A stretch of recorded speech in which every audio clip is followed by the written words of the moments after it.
All right, let's get it started here.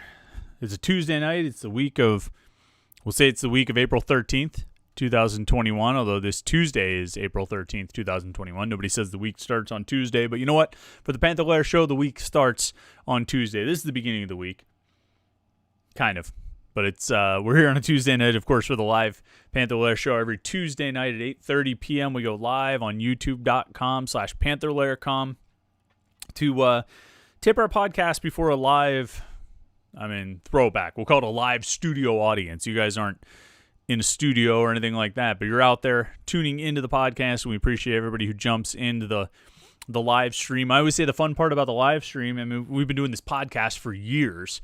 We're up to like 600 episodes or something, dating way back to the original Panther-Lair Show, which was on Trib Live Radio. Actually, is where the Panther-Lair, the podcast got its start. And then when Trib Live Radio went under, we said, you know what? Just do a podcast at home. Let's start doing it at home. And I don't even know how many years ago that was. 2000. That might have been. I don't know. Do the math. We're at 600 and some episodes. So we've been rolling for a few years here, podcasting live out of the Panther-Lair.com studios. And then about a year or two, actually it was about a year ago, year and a few months, 14, 15 months, we decided we'd do it as a live stream and tape this thing every Tuesday night, make a little video out of it. And most of all, what I always say, that the thing I enjoy the most about the live stream is the chat function, where you can jump in the chat and share your comments, share your questions, and we can have a little back and forth. And sometimes I think some of the best stuff that we do on this podcast, on this live stream, comes out of the chat and the interaction. It's just like doing like talk radio, where you get calls and you have back and forth a little bit. And I think that can lead to some great topics and great conversation. So if you're listening to the podcast later in the week, this is a long-winded way of saying you should really tune in on Tuesday nights at 8:30 and come hang out and get a beer and that kind of thing, and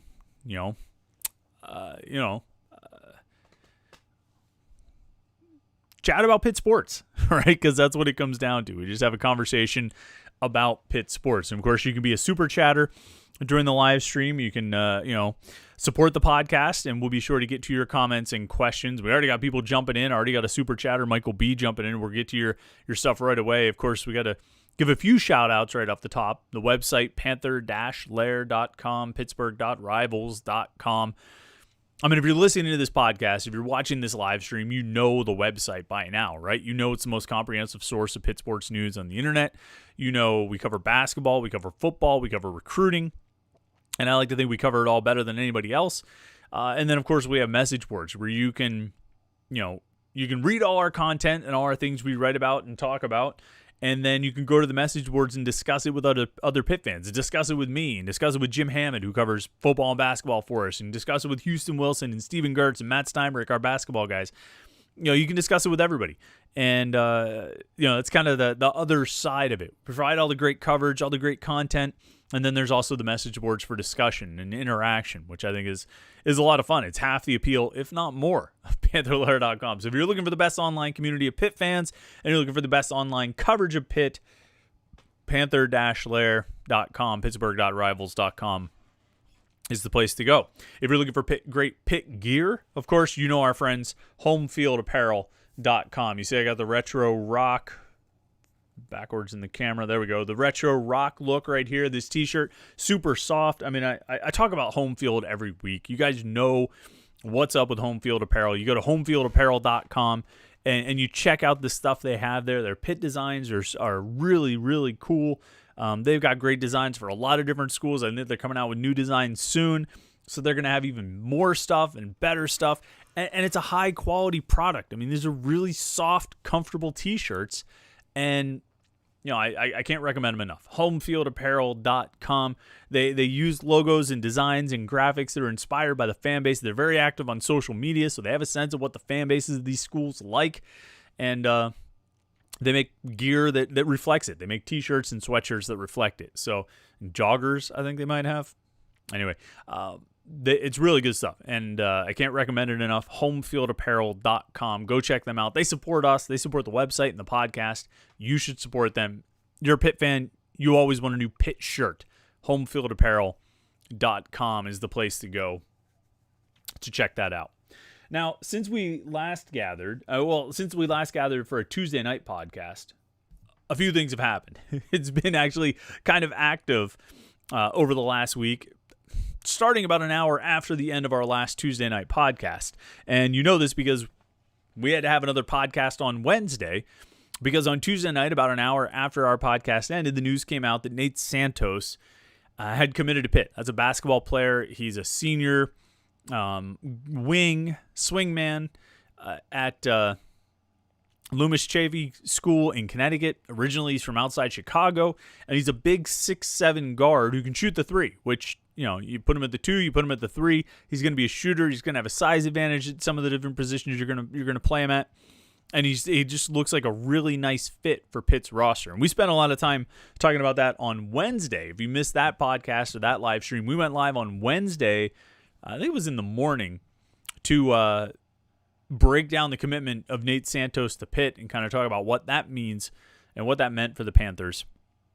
So we'll talk about that a little bit today, coming up in a little bit. And then later in the week, there was some more news last week, and that was Sean Fitzsimmons on the football side committing to Pat Narduzzi and his staff. He's a 2022 recruit. He's at Central Valley. He's a defensive tackle, 6'3", 285 pounds, and just a super productive playmaking defensive tackle. And I think Pitt fans, as much as anyone, probably have an appreciation for the playmaking defensive tackle because, you know, you watched Aaron Donald play at Pitt. You've, certainly kept an eye on him as he's gotten to the NFL and played there. And then you obviously saw Jalen Twyman 2 years ago put up 10.5 sacks out of the defensive tackle position. You've got an appreciation for defensive tackles who can get to the quarterback, and that's what Sean Fitzsimmons can do. You look over the last 2 seasons, Fitzsimmons, Central Valley, has played 28 games. He's got 27 sacks and 100 quarterback hurries. According to him in Central Valley, he's got 100 quarterback hurries in the last 28 games out of the defensive tackle position. 62 tackles for loss, 27 sacks, 100 quarterback hurries. That's a productive defensive tackle playing at a pretty high level. I mean, Central Valley's not playing they're not 6A, but they're up there. Are they 3A? They're 3A, which 3A doesn't mean what it used to mean, but, they're playing good competition. They're playing Aliquippa, and he's out there putting up those kinds of numbers. And I think, if nothing else, we can certainly take, Charlie Partridge. I think he's earned, I don't even want to say the benefit of the doubt because I don't think there's a lot of doubt about Fitzsimmons. He's really good. I think you watch his film, and you obviously look at the production, you say, this is a guy who gets out there and makes plays at defensive tackle. And so I think it's a really nice addition for Pitt, really nice pickup for Pitt in their 2022 class. He's the guy who's finishing up his junior year of high school right now. He has one more year of high school, and then he'll join Pitt next season. But really nice commitment. Local guy, a Whippeal kid, and again, a defensive tackle, which they didn't really get many last year. Did they sign any defensive tackles? Oh, yeah, well, Elliot Donald. Yeah, you might have heard. Oh, Elliot Donald and Dorian Ford. Should have thought about that before I asked that question. So they got some defensive tackles last year. They're getting another really good one out of the Whippeal this year. And now you've got, 4 really good Whippeal defensive linemen in the last 2 classes with Fitzsimmons this year and then Elliot Donald, Dorian Ford, and Nakai Johnson last year. You follow that up with Deion Hayes from the City League the year before. And basically, there's a good defensive lineman in Western PA. Recently, Pitt's getting them. And the next guy coming up is in the 22 class, Tyrese Fearbury. He's a defensive end, kind of a long, lean defensive end at Brashear. And that's the next one that Pitt really wants to get, really needs to get. 4-star prospect in the City League. The last time there was a 4-star defensive line prospect in the City League, it was Deion Hayes at Westinghouse. Pitt got him 2 years ago. Now they need to get Tyrese Fearbury. He's a big-time prospect. And he's somebody that Pitt needs to land in this class. Keep this run of getting Western PA defensive line recruits. Keep it running. Keep them coming in. Keep bringing those guys in. You're off to a good start with the last 2 classes and with Fitzsimmons in this class. And then you need to keep it going with Fearbury. And then whoever comes up next. but they're on a good roll there. So I think it's a really good pickup for Pitt. I like how Fitzsimmons fits in with their defense, and I like how he fits in with his 2022 recruiting class so far. So those were the things that happened since our last Tuesday podcast. But obviously, I think a lot of Pitt fans right now, partially because Santos committed a week ago and Fitzsimmons committed before the weekend, but also because it's big news coming. A lot of Pitt fans, I think, are looking forward to later this week on Thursday, because that's the day that Efton Reed is announcing his commitment. 5-star center, number 24 player in the country, I think. He's at IMG Academy in Bradenton, Florida. He's originally from the Richmond area. And he's announcing his commitment. And he is a priority recruit. Maybe the most important prospect Jeff Capel has gone after since he's been at Pitt. Maybe one of the most important recruits to be considering Pitt in a long time. And a guy who can make as much impact as any recruit has made at Pitt in a long time. And I say that even with Justin Champagnie on the screen, knowing he made a real impact last year as a freshman.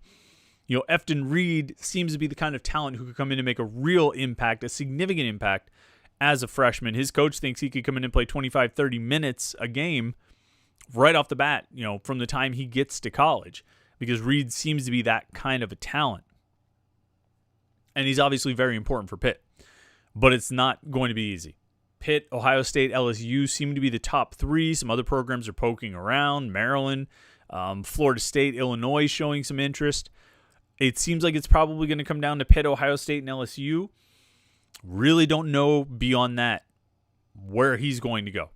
And the wildest thing is in 2021, with everything we have, with the access to information we have, the nothing staying quiet, with nothing really being a secret for long, news always getting out, Efton Reed, his family, his mother, they've managed to keep his recruitment as quiet as any I've seen in a long time, particularly for a high-profile prospect like Efton Reed. The 5-star center, top 25 recruit in the class, one of the few 5-stars still available as the spring signing period is about to start on Wednesday. And nobody really knows what's happening with him. And I've talked to a bunch of different people. I've talked to a lot of different, sources, media, and other walks of life that might have some connection to these kinds of things, and no one really knows. This process is being run almost entirely by Efton Reed and his mom, and they're not telling anybody where they're going. And I suspect that when it comes time for him to make his decision, they'll still be the only ones who know. There might be one other party who knows, and that would be the person who makes Efton Reed his commitment graphic, his commitment edit. Because if you're on Twitter, you follow these recruits on Twitter, they have edits made. And a lot of times you'll get one of those graphics from the school. Like if you commit to Pitt, Pitt will make you a graphic. And sometimes that's why you get this delay sometimes where Pat Narduzzi will tweet out that Pitt is it tweet, which means they got a new commitment. And then it'll be hours before the kid tweets it out himself.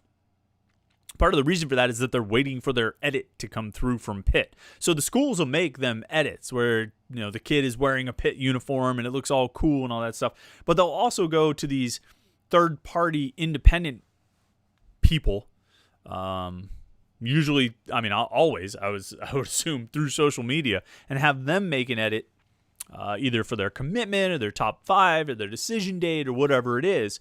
And so I suspect when we get to Thursday, whenever that commitment time comes, whenever that time comes for Efton Reed to make his announcement, I suspect the only people who will know what he's going to say before he says it, or before he tweets it, or however he chooses to announce it, the only people, in my estimation, it'll be Efton Reed, it'll be his mother, and maybe someone else who made him the edit to announce it. I don't think the college coaches know where he's going to go. I've even had some people suggest to me that Reed and his mom are kind of letting every school feel like they're getting him. I don't know how accurate that is because, again, info's real spotty here. And I haven't seen something like this in a long time. I haven't seen a recruit that was this sort of mysterious, this much of an enigma in a long time, particularly a high-profile guy like this. I mean, there have been some guys that you didn't know anything about, but it's because they were completely off the radar. This guy's not completely off the radar. He's one of the top prospects in the country. Nobody has any idea what's going to happen. And so people keep asking me, and we'll jump into the live stream here. We'll jump into the super chat. And, there's already questions coming in there about Efton Reed and what he's going to do. And I'm going to start with Michael B., our super chatter. He says, Chris, love the podcast. 2 questions for you. What's your feeling on Efton Reed coming to Pitt? And I don't know. I don't have an answer to that. And I don't think anyone does.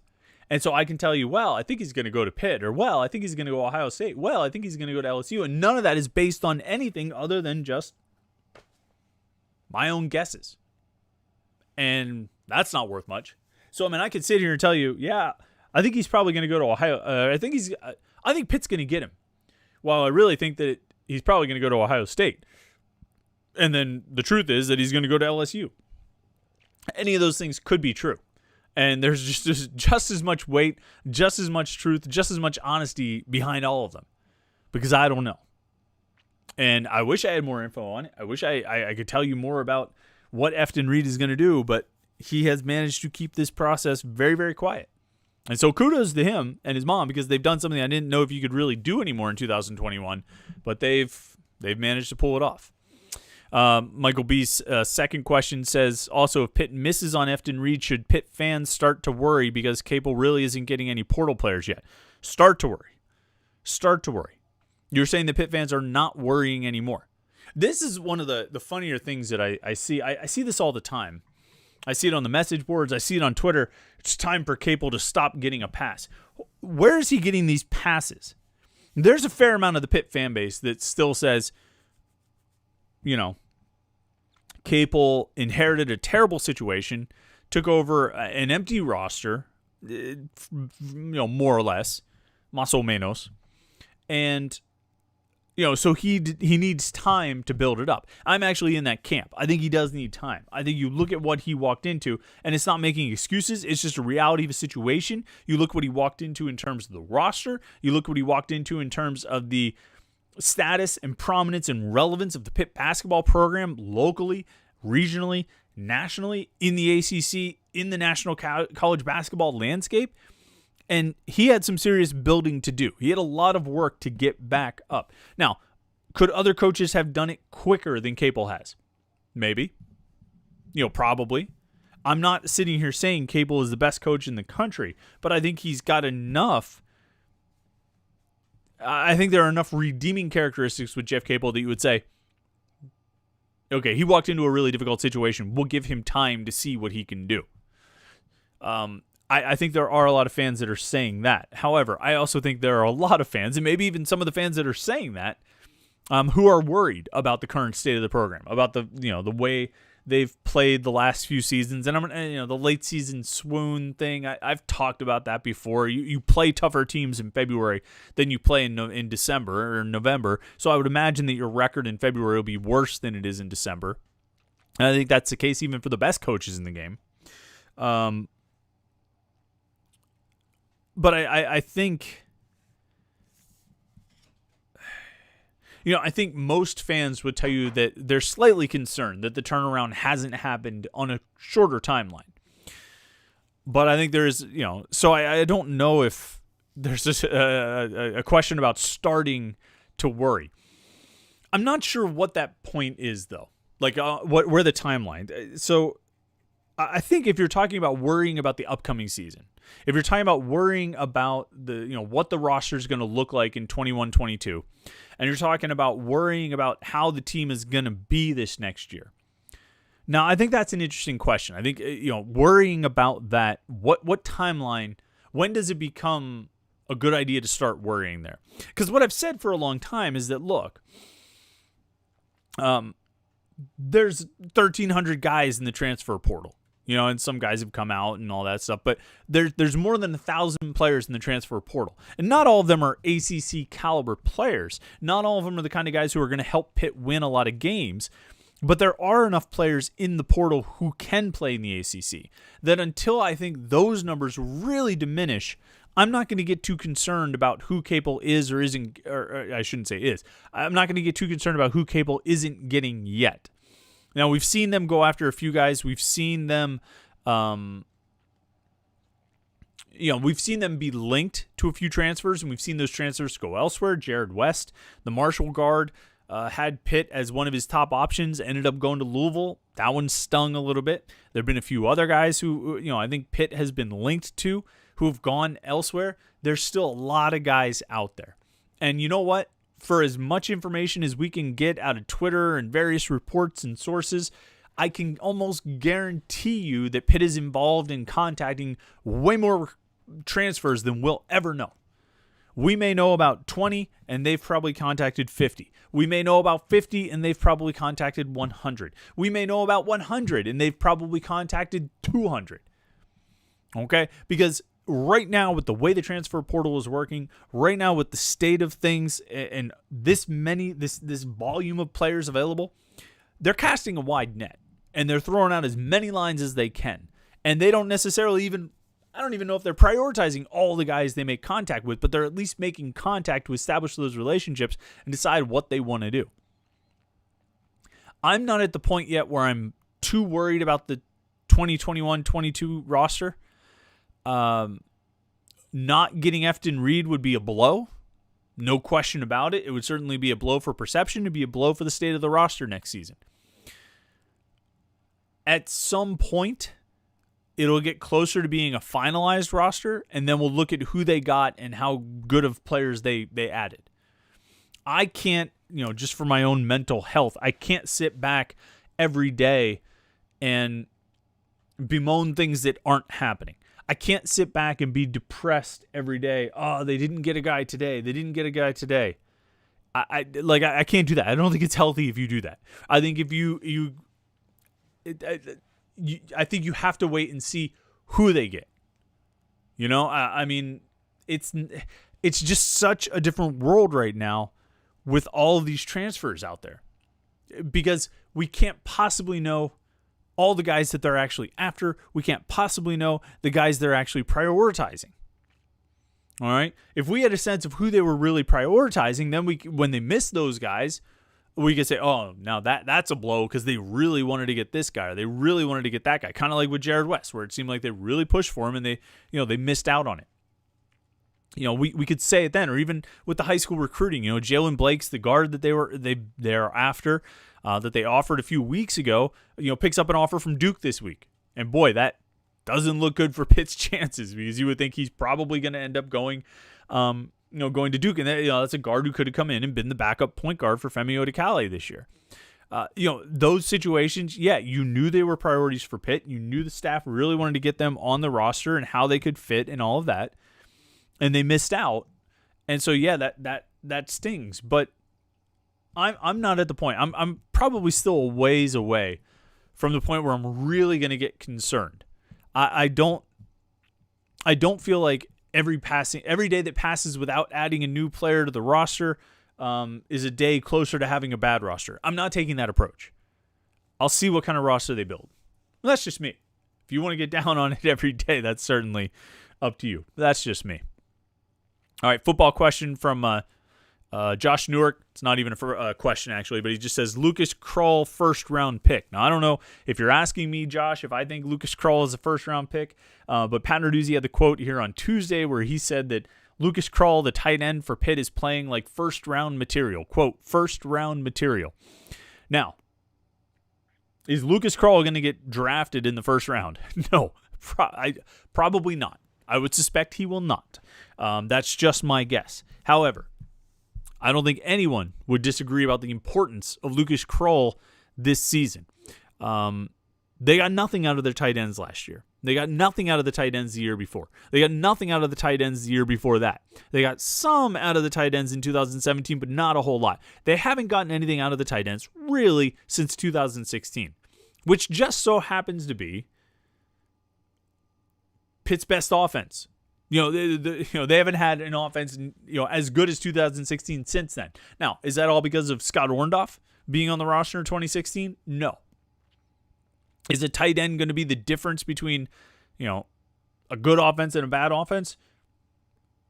No, but it can help. It can make a pretty big difference. Throwing another weapon out there, a weapon that occupies the space that a tight end occupies, I mean, last year, defenses did not have to worry about Daniel Marega and Kai Wright. They didn't have to worry about it. It wasn't a factor. It wasn't a factor in Pitt's offense. And, I think that was partially by choice. I don't think they felt like they could use those guys. But I think everyone right now feels like they can use Lucas Krull. And, we joke about, Pitt doesn't even use a tight end. Well, they didn't have a tight end worth using from what it looked like. When he has had good tight ends, Mark Whipple has used them. I mean, look back at Adam Brenneman's stats at UMass. I mean, the guy was catching a ton of passes. If Lucas Krull is healthy, he plays a full season, and he catches and holds on to the ball, which, he played one game for Pitt last year and got hurt in it, and he kind of had a problem with holding on to the ball. But if he can catch the ball, he can have 40 catches in a season, 50 catches in a season. Mark Whipple will get the ball to him. He'll call plays that get the tight end open and give Kenny Pickett an opportunity to throw the ball to him. He can have a big season, Lucas Krull. He's just got to stay healthy. And I think, just all the different people that you talk to, everybody seems to be raving about him. And they raved about him last year, too, about his athletic ability, how big he was, how well he ran, his soft hands. Again, we didn't see enough of him during the season to really, I think, to make a judgment on it, in my opinion. You may have a different opinion but I just think it was such a small sample size. It's hard for me to sit here and say Lucas Krull is going to do, is going to be like that in every game going forward. But that's, I think that could be a huge piece. Because I'm going to get sidetracked here, but this is something I've been thinking about a lot. Really, since the last year's season and sometime throughout the offseason and everything, we all know this year's success will come down to the offense scoring more points. We all know this year's success will come down to the offense being more effective and scoring more. A big part of scoring more points is going to be having success in the red zone. And because they were bad in the red zone last year. They've been bad in the red zone for a few years. I think they were pretty good in the red zone in 2016, but they were not good in the red zone since then. And a big part of, and there are a number of factors that go into struggling in the red zone. One is the lack of a running game the last two seasons. I think that was a big part, but also having another good red zone weapon. And I think Lucas Krull can be that. Now, I think getting the run game going is going to be the most important factor that could help the help the red zone offense. Sorry, I was looking at something else there as I forgot my words. I think the run game can help the red zone offense the most, but if you get the run game going, then having another weapon like Lucas Krull, having a tight end out there who can actually catch passes and be a matchup advantage, can go a long way and be huge in helping you be more effective at getting touchdowns when you get in the red zone and not just settling for field goals.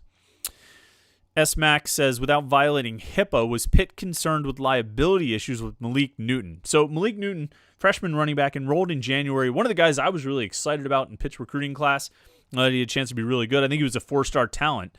If he had played his senior season, I think he had a really good chance of earning a 4th star. I think he was a really good prospect, one of the best players in Pitt's class. Gets to Pitt in January. Team doctors rule him out medically, disqualified medically. This happened a few weeks ago. It came out, but here today, Tuesday, it got kind of relevant again, or it came in the news again because we got word that he entered the transfer portal. So this is pretty interesting, and it's not the first time we've seen this happen, and it's not the first time it's happened at schools. I actually didn't realize this, but Jarvis Jones, who played for the Steelers, was at USC, got ruled medically disqualified, transferred to Georgia, and obviously became a first-round draft pick. Zach Gilbert, when he got to Pitt in 2016, if you recall, arrived over the summer, medically disqualified, ended up going to a junior college and then transferred to Robert Morris. I don't know if he ever actually played at Robert Morris, but he kept playing as well. In the case of Malik Newton, he gets to Pitt in January. The team doctors find a situation, a condition that concerns them. From my understanding, it was a best way to say it, a long-standing condition. Something that Malik Newton came to Pitt with, may have even been aware of it. team doctors say it's not safe for you to play. Malik Newton has a different opinion, apparently, and wants to have an opportunity to play.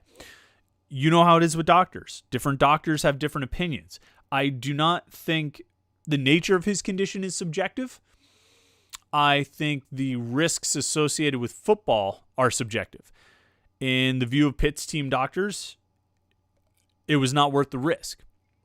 Other team doctors may say the risk is not as significant and you can play.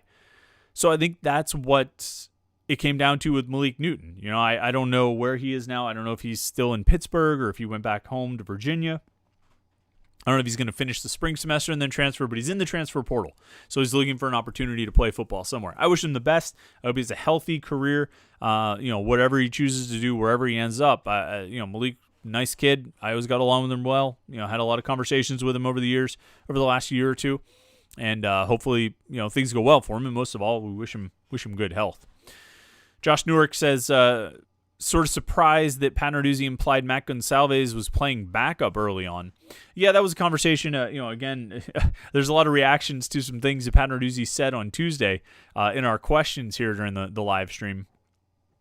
And he was talking about the offensive tackles. Basically said there was three guys, Gabe Hoy, Carter Warren, and Matt Gonsalves, battling for the two tackle positions. And he said Carter Warren was kind of ahead at the right tackle spot. He's been working there for the last few practices. But then he said he felt like Gabe Hoy was also, Gabe Hoy and Carter Warren were kind of pulling ahead of Gonsalves. I think, as far as that goes, as far as depth chart conversations and who's ahead of who and who's a 1 and who's a 2 and who's first team and second team and all that stuff, keep in mind that it's spring camp. I think it's important to keep that in mind right now. If this was August and they were talking about that, maybe I'd have a different opinion, but it's not. It's April. And the fact that it's April, it's spring camp. They have 5 more practices in spring camp. They have all summer to get through. They have training camp in August to get through before you actually get to the season. I still think there's a good chance that Matt Gonsalves ends up as a starting tackle on this team. I think he's one of the best linemen they have. From everything I've heard, from the little bit we've seen, he's been one of the best linemen they've had on the roster for a couple years now. And I think he's going to get his opportunity, even if he ends up down on the depth chart, even if he ends up in a backup role. I think he's going to get his opportunity to play on the field this year and play a lot. And I wouldn't be surprised if he eventually ends up in a starting job. Andrew Callahan says, I'm surprised Pat Narduzzi said the running game is, quote, solved. Well, Andrew, he didn't say it was, quote, solved. He said it was, quote, fixed. But what he actually also said was that he felt like they fixed the running game during the off week last year. And the off week, of course, was between Notre Dame and Florida State. So, I think when you look at those 3 games, I don't have the stats right in front of me, but all right, well, there's a couple things. They had the Notre Dame game. They get destroyed, right? They get blown out. It's embarrassment. It's a terrible game. Trying to find the rushing yards. Yeah, there we go. Okay. So they get blown out by Notre Dame. It's a disaster, right? They have an off week. A lot of things happen during that off week. Paris Ford leaves the team, right?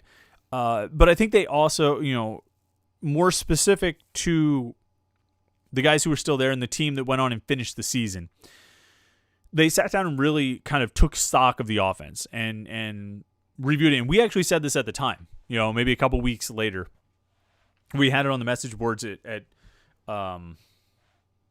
Panther-Lair.com. We talked about this, that during that off week, Pat Narduzzi in particular really took an interest in the offense. No, I shouldn't say took an interest in the offense. Really sat down with the offense and said, okay, let's look at what we're doing. What are we doing well? What are we not doing well? What are our tendencies? What do we tend to do? What are our personnel groups that work the best? What tendencies do we have out of certain personnel groups? What are we doing on offense? Because this is a mess. And they sat down and retooled some things, and they came out and, the Florida State game, they go down to Florida State that following week. They win that game 41-17. They rush for 148 yards. Then they host Virginia Tech 2 weeks later, because the Georgia Tech game that was scheduled for the following week got postponed, right? So they host Virginia Tech 2 weeks later. All those guys out due to COVID protocols, and they rush for 152 on 32 carries, average a little less than 5 yards per carry. Obviously, the week after that was the Clemson game, and that was a disaster. We don't even have to talk about that. But then the Georgia Tech game in the finale, where Vincent Davis goes off for 220-some yards, Pitt rushes for 317 yards, and they had some of their best rushing games of the season. It was 3 out of those final 4 games. Consistently going 140, 150, and then obviously the huge game in the Georgia Tech game. And so I think that's what Pat Narduzzi was talking about, that he felt like they found some solutions. He felt like they, quote, fixed some of the running game late in the season there. And I think that is what he's referring to. Most important, though, is whether they're going to carry that over to this season. I mean, we've talked about the running game a lot. Talked about how important the running game is. I was just talking about it a few minutes ago in regards to the red zone and how important it is to get the running game going if you're going to, have success in the red zone. Because you got a great passing offense that's good. You get inside the 20, you've got limited space to work with. You've run out of real estate. So you can't really run routes that are longer than 20 yards, right? And the closer you get, the shorter those routes have to be. And so the defense sort of knows what kinds of things you can really attempt. If you don't have balance in your offense, it's going to be really hard to have success in the red zone. And Pitt didn't have balance in their offense, and that's why they didn't have. That's a big part of the reason they didn't have success in the red zone last season. I don't know if the running game is fixed yet. I think they felt like they fixed it for the final 4 games of the season. I don't know what it's going to be this year. You've still got the same running backs, but they're all a year older. Vincent Davis is a junior now. He's a junior. Izzy Abanikanda, big piece of the puzzle here is a sophomore. I think he's a guy that I'm watching. I mean, I touted him last year, and he didn't really pay off because it wasn't really ready to go. A lot of struggles in run blocking or pass blocking, and all of that. But then you also need the offensive line to really kind of get its act together. And that's going to be one of the biggest keys. And, obviously you need those guys up front to block. But it'll be interesting to see what they took from the last 4 games of last season, what they learned, what they changed, and what they did, and what they're able to carry over to this year. Because if they get the running game going, they're still going to be able to pass the ball effectively. I believe that. They still got Jordan Addison. They've still got, a few of the, Taysier Mack. And then I think some guys that I think can, take a big step this year, like a Jalen Barden or a Lucas Krull. They've still got options in the receiving game. But it's, you need to have that balance in the offense. Because if you get that balance, then I think you can be a really effective offense and really score a lot better than they have in the past few years. Anthony Tennyson, Chris, have you heard anything about Trey Mitchell and has the staff contacted him? I think they reached out to Trey Mitchell a little bit, another transfer that we're talking about, guy with some local roots. I think they reached out to him, but I think that one got away from them pretty quick after he entered the portal. I think they got kind of canceled out of it. Josh Newark says, anything to make of Pat Narduzzi sort of calling out Damari Mathis in multiple pressers, or is it just that he has such high expectations for him? Yeah, I think Damari Mathis is expected to Pat Narduzzi, I think, is expecting Damari Mathis to play like an NFL prospect this year. After missing all of last season with an injury, I think, he expected Mathis to be an NFL prospect last year, but an injury cost him the whole season. Now he's back. I do think Pat Narduzzi probably feels like Mathis needs to get back into shape. Not that he necessarily was out of shape, but he took a year off from football, basically. I'm sure he was able to do some conditioning things and, that sort of thing. But, ultimately, I think Pat Narduzzi expects Damari Mathis to play like a pro prospect. And that's, I think he is sort of holding him to a little bit of a higher standard. I think he is pushing him a little bit harder to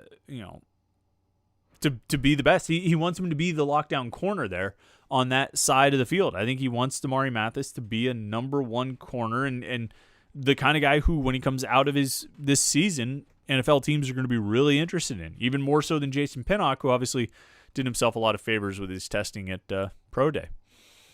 Anthony Tennyson, another question, says, I think the football recruiting will be big again this year. Do you think Pat Narduzzi will be on the hot seat if they don't break through with a big year? It depends on what you consider to be a big year, Tony. I mean, if they go 7-5 in the regular season, win 8 with a bowl game, I don't think it puts him on the hot seat, but I don't think it keeps him off. I don't think he's on the hot seat entering this year. I think if he ends up with a 6-win season or a 7-win season, I think he could get onto the hot seat. If he wins 8 games total, I think it probably moves him closer to the hot seat, but I don't know if it necessarily puts him on it. I don't know what Heather Lyke is thinking about that program. There's a weird thing right now, and you can tell me if you feel differently, but it sort of feels like I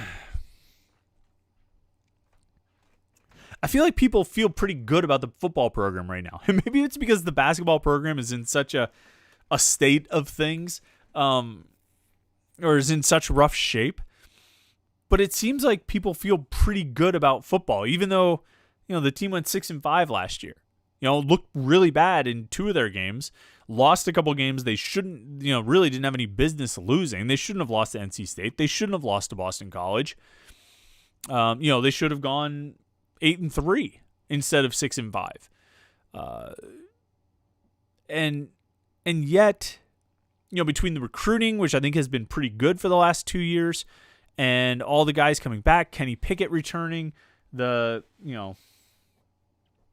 general sense that this should be a pretty good team. And again, maybe the basketball team is a distraction from the state of where football is. But I think people feel generally optimistic about the state of Pitt football with Pat Narduzzi.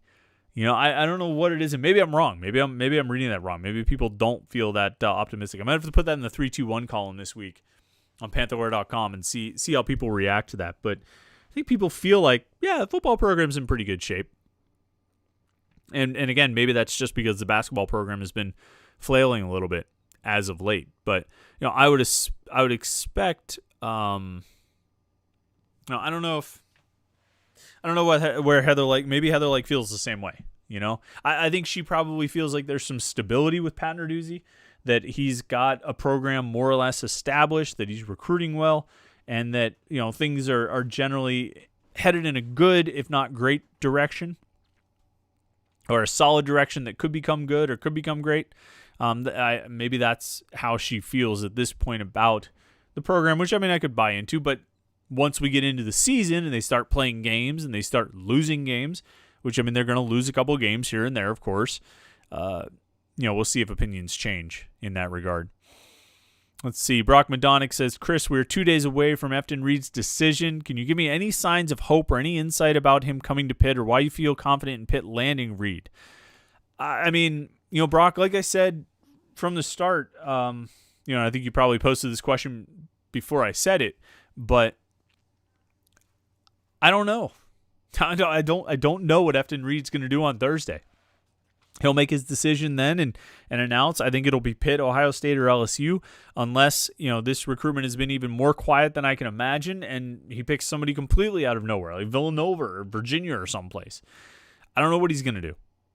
And, can I give you any hope about him coming to Pitt? Look, Pitt has things to offer Efton Reed, all right? He wants to find a place where he can play right away. He can do it at Pitt because they don't have any other centers who are playing. Excuse me. He's a kid who grew up in the Richmond area. The ACC means something in that area. The conference means something in that area. And Pitt gives him an opportunity to come in and play significant minutes in a starting role in the ACC right away as a freshman. There's a lot to like there. I think he's got good relationships with Jeff Capel, Milan Brown. I think those guys have done a good job building connections with him and relationships. I think that's an important part of recruiting as well. When we're talking about why he might end up picking Pitt, I think that's something to consider. And those are probably the main things. Playing time opportunity, the ACC, and the relationships and connection with Jeff Capel. I think those are the things that would be the appeal to him for Pitt. Every school is probably going to have good relationships and connections.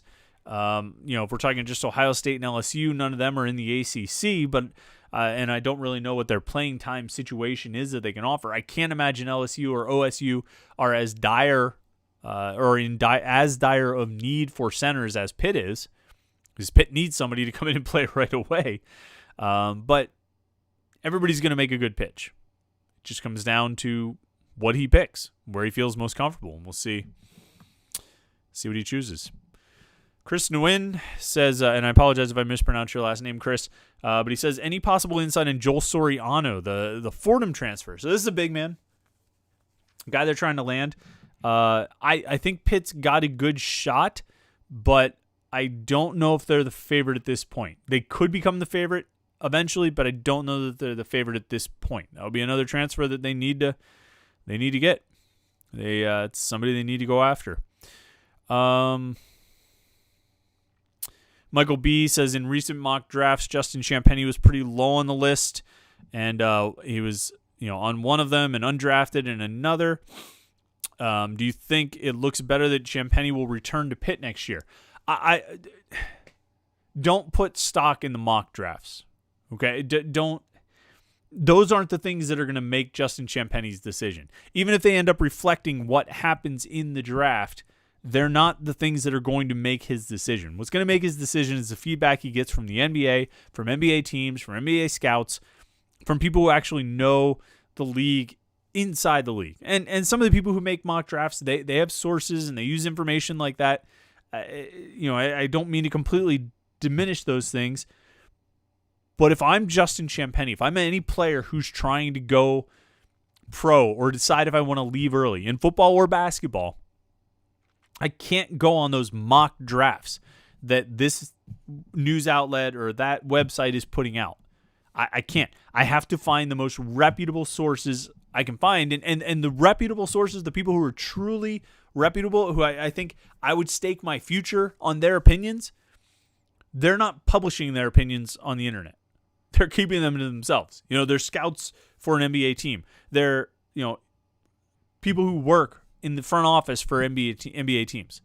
Those are the people whose opinions I'm going to trust. And that goes for the football side as well. I'm going to trust those opinions. I'm not going to trust agents. I'm not going to trust, whatchamacallit?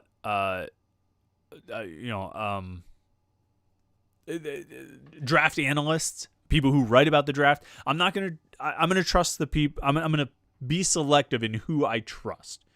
And so mock drafts, they'll be interesting. We'll talk about them a lot until Justin Champagnie makes his decision, and then we'll see what happens in the draft and all that stuff. But I'm not going to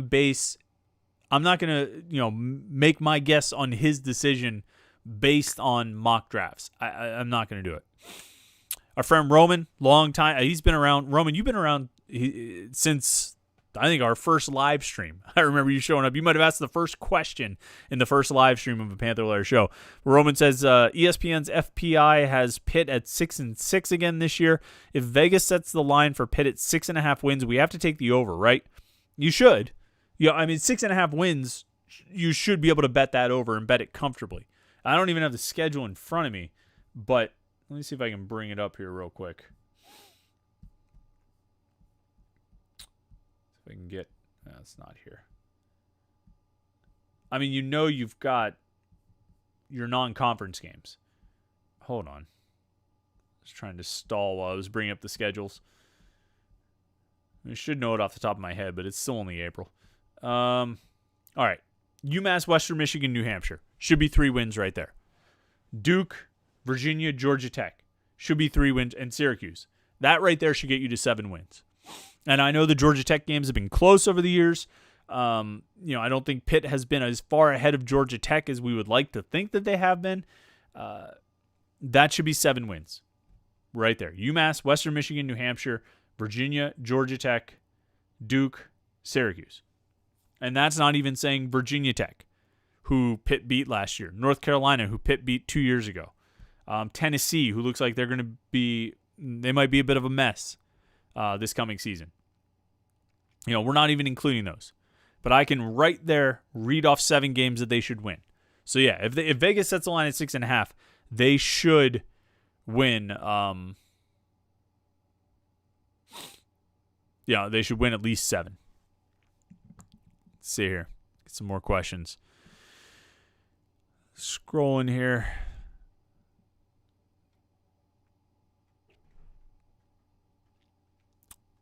man, you guys are all talking to each other. You guys are all having conversations. I'll tell you something. I do want to. I had a few things I wanted to talk about. You know, I'm going to write about this at the end of the week. I'm going to write about this in the 321 column on Friday. I'm just looking ahead to June in terms of recruiting, because we've already got about 20-some guys confirmed for official visits to Pitt in June. Or right now as it stands, I think on Thursday the NCAA is going to vote on whether the recruiting dead period is actually going to end on May 31st. That's been the plan all along. They've, of course, extended the dead period, I think, 8 times since they put in the emergency dead period last spring. And remember, the dead period means you can't have any in-person recruiting. Recruits can't visit college campuses. College coaches can't go out on the road and visit with recruits. So it's been a dead period, no in-person recruiting, since last March. And that was an emergency dead period because usually kids would be out taking spring visits and then coaches would go out on the road for evaluations and all those things. But they put in this emergency dead period, and it keeps getting extended. It's been extended 8 times. And it's currently set to go through May 31st. That's supposed to be the last day. And then June 1st is supposed to be the first day of in-person recruiting for the first time since last March. It's been a long time.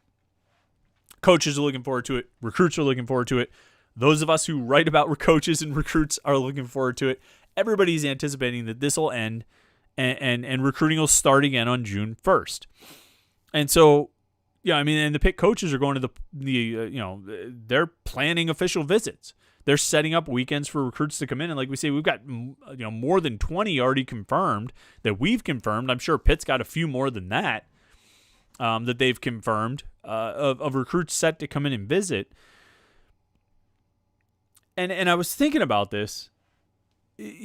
Obviously, from a professional standpoint, I'm really looking forward to being able to write about recruits on official visits and find stories of guys who are visiting and the commitments. And because, we've seen the last couple of years with these June official visits, these, huge runs of commitments, 9 or 10 guys committed on, Father's Day 2 years ago. Things like that. Really looking forward to getting back into that. But as I was thinking about it, if that comes to pass, if everything plays out the way it's supposed to be and recruit visits can start again in June, it really,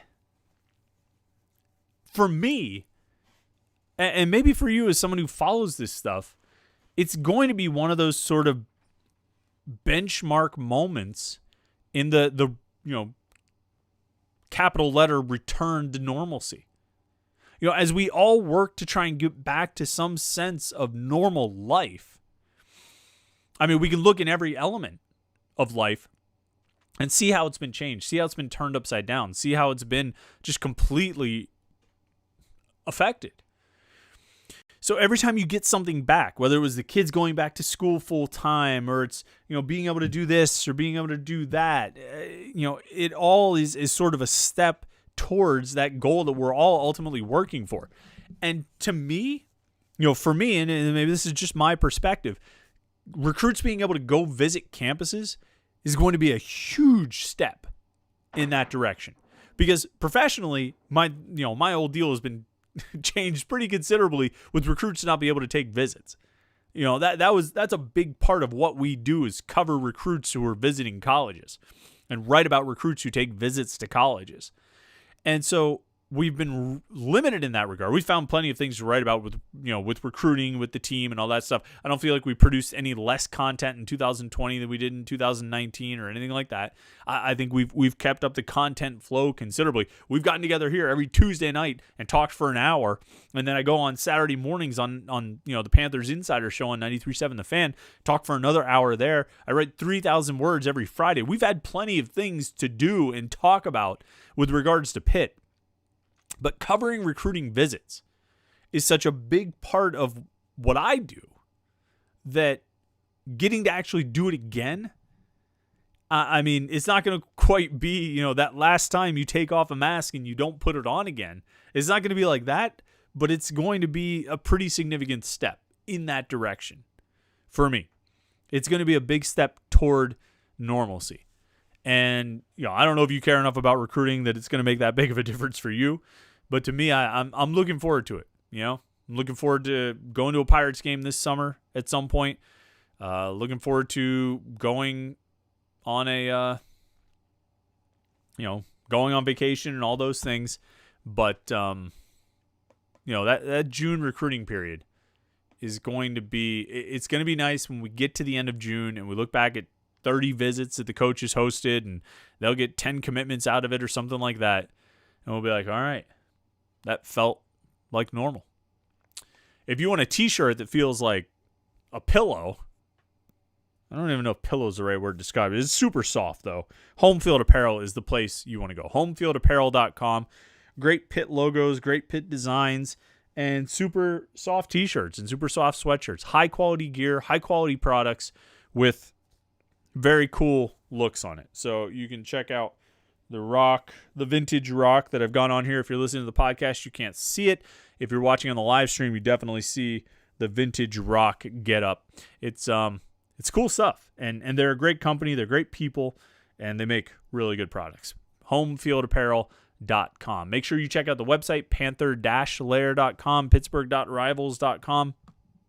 See most comprehensive source of Pitt sports news on the internet. Football, basketball, recruiting. You can find it all right there at Panther-Lair.com, Pittsburgh.rivals.com, and of course message boards. Look, if you like these conversations that we have here on Tuesday night, you like listening to these conversations on the podcast when you listen through the week, go check out the website. Go to the message boards where you can talk with other Pitt fans all day long, 24 hours a day, 7 days a week, and I'm not exaggerating about that. Pitt fans are on there all day. They're probably on there right now. I know they're on there right now. I'm looking at the message board on my other computer here. They're on there all day long. So if you're a Pitt fan, why wouldn't you be part of that as well? Panther-Lair.com, Pittsburgh.rivals.com. Saturday morning, 8 a.m., it's the Panthers Insider Show on 93.7 The Fan. You can check that out and tune in for some more Pitt talk. I mean, look, you're a Pitt fan. You like hearing the Pitt talk. And then on Thursday, we'll see what happens. If Efton Reed picks Pitt, we're probably going to have to go live and do a little live stream about that one. And so make sure you're subscribed to Panther-Lair.com on YouTube.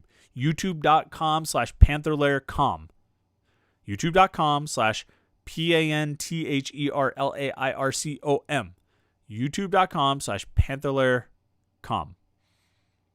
Subscribe to us, our YouTube channel, and then you will get alerts when we go live. So if Efton Reed commits to Pitt or any other big news happens and we decide to fire up the live stream Dream Machine and go live to talk to you, you won't miss it. You'll get a notification and it'll let you know what's coming. So make sure you do that. Subscribe to our YouTube channel, especially if you're here during the live stream.